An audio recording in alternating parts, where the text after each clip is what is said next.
Welcome, listeners. I am Ariana Alestante, and with me today is my mom, Eileen. Hi. Welcome to my vlog entitled The Lesser of Two Evils. Here we will dissect the meaning of three literary pieces, namely Open Couple by Fall and Rain, Too Much Rain written by Cirilio Bautista, Animal Farm by George Orwell. Interesting. I'm so excited. Where do we start? Well, maybe let us open the with the open couple. I think the man is trying to justify his sins by asking an open relationship but had no foresight as to the possible outcomes. I totally agree with you there. Sometimes, some people just propose something with a single aim in mind.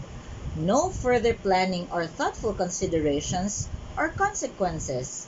Because if he did, he should have thought that his wife could do the same to him. And he just might not like it.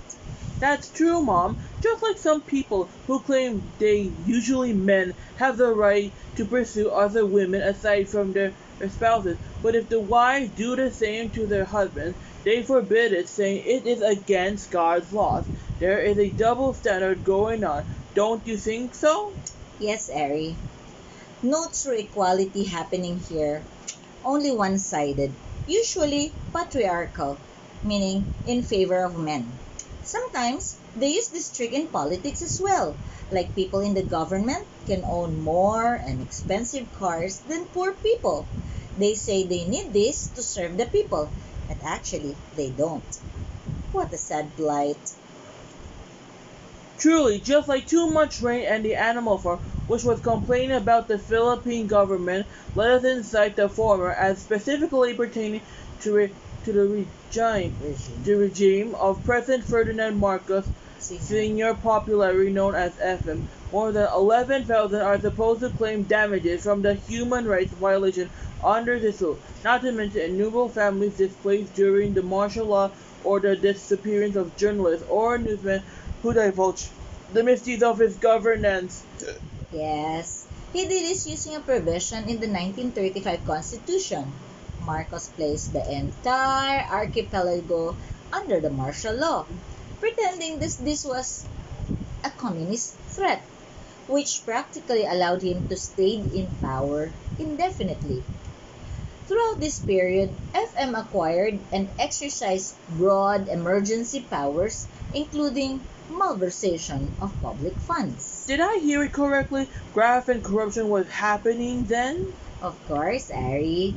All the governments throughout the whole world have that. Some just more obvious than the others.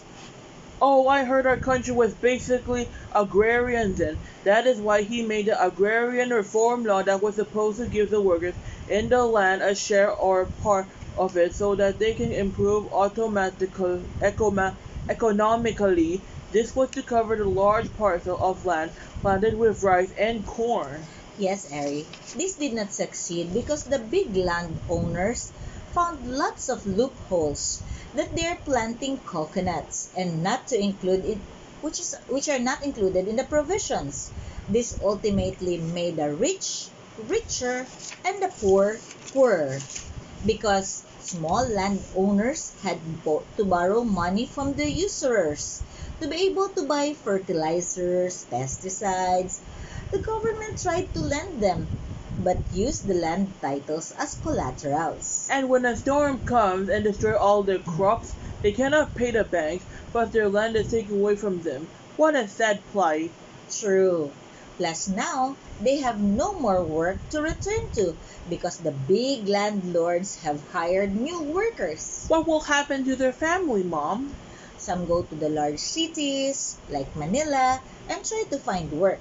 Some go abroad as domestic helpers because they're expecting higher wages. Did they succeed?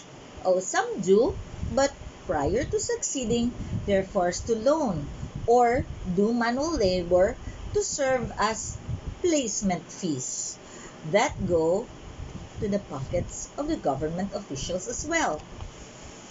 I heard in the 1970s, Marcos took out huge amounts of foreign currency loans that by the 1980s his regime Regime. could not pay majority of the debt went into corruption, poorly planned, whitewash elephant project.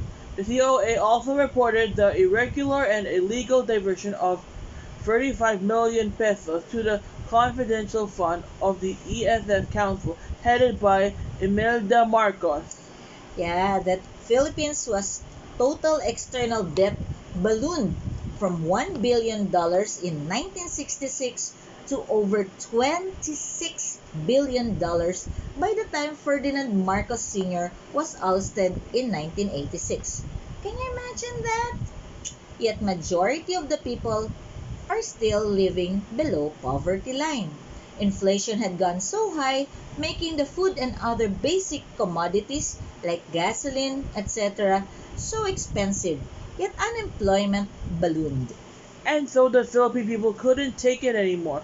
And during the EDSA revolution, we ousted the Ferdinand Marcos Sr. from power. Yet here we are again, 36 years after, voting for the son of the former dictator, now in the middle of an estimated that 197 billion pesos was lost to flood control corruption alone, based on budget application from 2023 to 2025, according to the think tank Ibon Foundation. The President's office spent 4.56 billion pesos on CIF in 2023, an amount that has drawn the Scrutiny. scrutiny Scrutiny. scrutiny from the Commission on Audit for its consistently high levels. So it's just like a cycle. In the animal farm, Mr. Jones treated the animals poorly, finding their freedom, and so the pigs ruled over the rest of the animals. Yet in the end, the farmer abused the power and became just like the Joneses, enjoying fresh apples and soft beds, which the latter labored and got lesser in life. So I guess it will always be the same. People in government will just differ in name and clothing, but still the same attitude for first for power, position, and money. This is why I entitled this law as the lesser of two evils. In the next election, we have to really pray and be serious in electing our officials. Yes, Ari, but God is still supreme and good all the time. Let us keep our hopes and do our best for you and the future generations. So remember everyone, pray and choose the lesser of two evils. The next slide will show the references. Bye for now. Bye for now.